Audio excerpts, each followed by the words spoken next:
kaidah yang kedua, segala yang datang dari Allah itu tidak mungkin buruk. Tidak mungkin.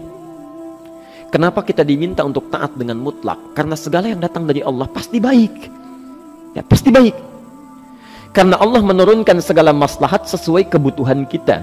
Cuma manusia kadang-kadang, maaf, menginginkan sesuatu dengan pikiran pendeknya yang bukan kebutuhannya. Al-Baqarah 216. Agak pelan-pelan kita ya.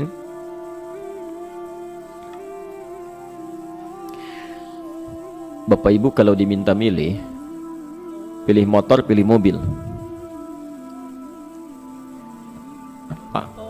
Pilih motor, pilih mobil. Kalau sebagai manusia biasa pilih motor, keterlaluan itu. Umumnya akan memilih mobil. Akan memilih mobil umumnya. Tapi kadang-kadang kita menginginkan sesuatu yang tinggi, menurut Allah itu bukan kebutuhan kamu. Kebutuhan kamu itu motor. Keperluan kamu motor. Kalau kamu punya mobil, sulit nantinya. Gangnya sempit, mesti bikin garasi, anggaran bertambah, dipikirin juga. Capek. Sudah, motor saja, terbebas dari banyak kemacetan, mampu diurai, tidak banyak difikirkan. Pelan-pelan turun ayat, kutiba alaikumul qitalu wa huwa kurhul lakum. Ya, diwajibkan atas kalian berperang. Dulu orang diminta jihad gelisah, ya. Gelisah. Nah, kalau ada perintah Allah yang melahirkan kegelisahan, ini maknanya. Ya, tidak harus dalam konteks jihad yang fisik, ya. Jihad, maaf, melawan hawa nafsu kita, jihad melawan pikiran kita, jihad melawan prasangka buruk kita. Kadang-kadang ada keinginan kita yang kita inginkan menurut Allah itu belum baik untuk kita. Nah, sifat manusia ketika diberikan oleh Allah keputusan yang terbaik, kadang-kadang ada sifat dalam hatinya gejolak, belum bisa menerima, ya. Ada gejolak di hatinya. Dalam keadaan demikian kata Quran, kutiba alaikumul qital. Kalau anda merasakan sesuatu sedang ada gejolak di jiwa, sulit menerima ketetapan Allah, maka perangi perasaan-perasaan buruk itu. Wa huwa kurhul lakum, walaupun itu sulit. Walaupun itu sulit. Jangan berprasangka buruk dulu pada Allah. Ayat yang indahnya, perhatikan kalimatnya. Asa an takrahu syai'an fahuwa khairul lakum. Boleh jadi anda tidak menyukai sesuatu, di balik itu ada kebaikan-kebaikan besar yang Allah sedang rencanakan. Karena pikiran kita pendek, maunya sekarang saja. Tapi subhanallah, Allah sangat panjang, tidak ada batasnya. Allah memberikan maslahat sampai kamu meninggal, ini maslahatnya. Kamu berpikir sekarang saja. Wa asa an tuhibbu syai'an wa huwa syarrul lakum. Sedangkan boleh jadi di balik yang kita sukai ada keburukan yang sedang menunggu kita di depan ini, kamu tidak tahu. Ya. Apa logikanya? Wallahu ya'lamu, Allah tahu masa depan yang akan terjadi menimpa kita, wa antum la ta'lamun, sedangkan kalian tidak bisa membaca masa depan. Ya. Saya punya adik perempuan datang lalu meminta doa. Kak, saya ingin tes katanya, ya, di salah satu bank. Kemudian sudah pada tahap akhir yang menurut hitung-hitungan manusia dan perkiraannya insya Allah lulus, karena tidak ada alasan apa-apa lagi untuk tidak meluluskan. Baik, bismillah kita berdoa. Tapi doa kita seperti dibimbing oleh Quran, tidak minta dunia saja, ya. Jadi dunia baik, Al-Baqarah 201, Rabbana atina fid dunya wa fil akhirah, ya. Dunia minta baik, akhirat minta baik. Tapi aturan dunia dan akhirat ini jangan disebandingkan, rugi. Dunia itu kecil, akhirat lebih besar. Dunia itu kecil. Makanya diatur di Al-Qasas, ya, ayat 77 sampai 78 itu aturannya, wabtaghi fima atakallahu daral akhirah wala tansa nasibaka minad dunya. Minta seluas-luasnya akhirat, tapi dunia jangan berlebihan, ya. Sekedar mencukupi kebutuhan kita saja, ya. Pakaian, Bapak Ibu sekalian, ya, kita beli pakaian sesuai kebutuhan saja, jangan berlebihan, ya. Cukup ketika kita akan sholat, layak, indah dalam pandangan Allah. Ketika kita akan bermuamalah, bagus, tidak mengecewakan orang lain, sudah. Maka waktu selebihnya, ketika kita mencari sesuai kebutuhan, waktu selebihnya bisa digunakan untuk memperbanyak ibadah. Tidak banyak energi terbuang, uang juga terbuang, tenaga juga terbuang. Bayangkan kalau keinginannya macam-macam. Wah, ingin baju terbaru, ingin tasnya Hermes, mereknya dari Paris, sekarang juga mesti dibeli. Wah, uangnya sudah 400 juta keluar, tenaga mesti keluar, beli tiketnya macam-macam dan sebagainya. Habis waktu untuk mengejar dunia, ibadah tertinggalkan. Di rumusnya dunia itu secukupnya saja.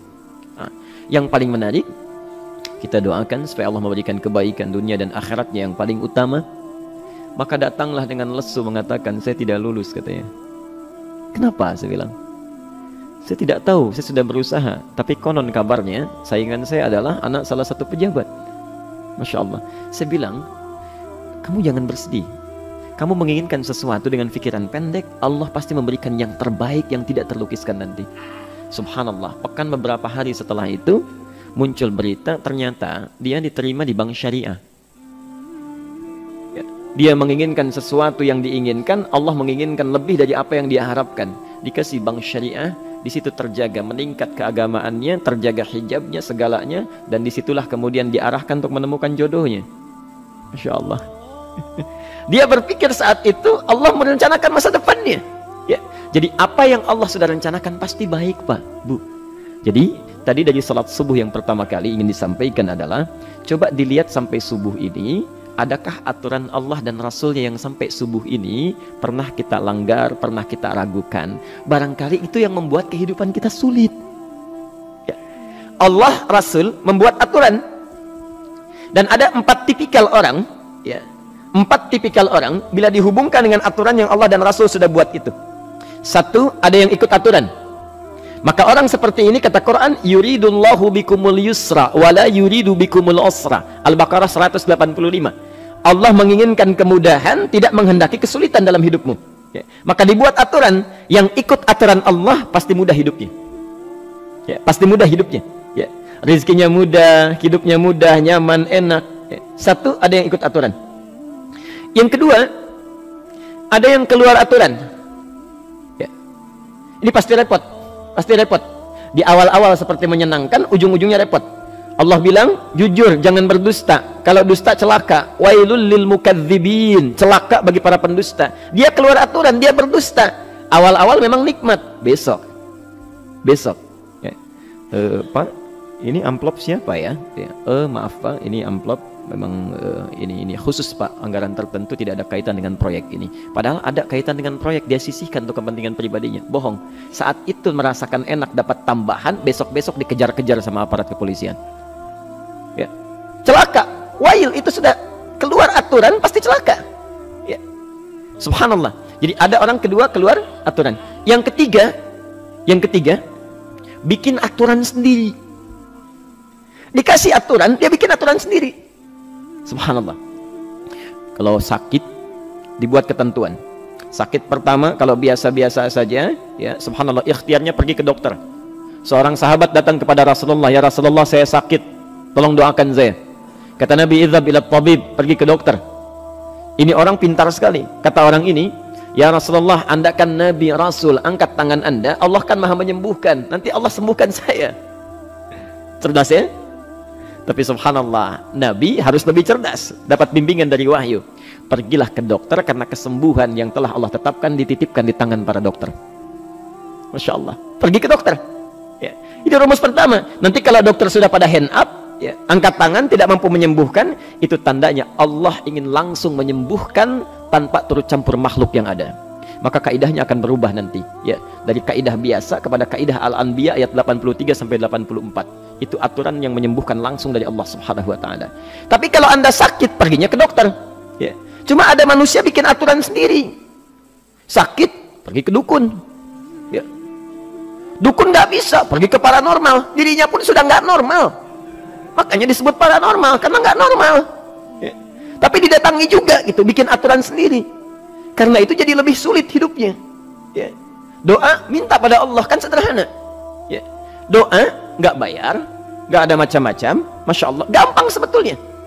Ada kekeringan, sekarang kan banyak kekeringan ya, banyak kekeringan.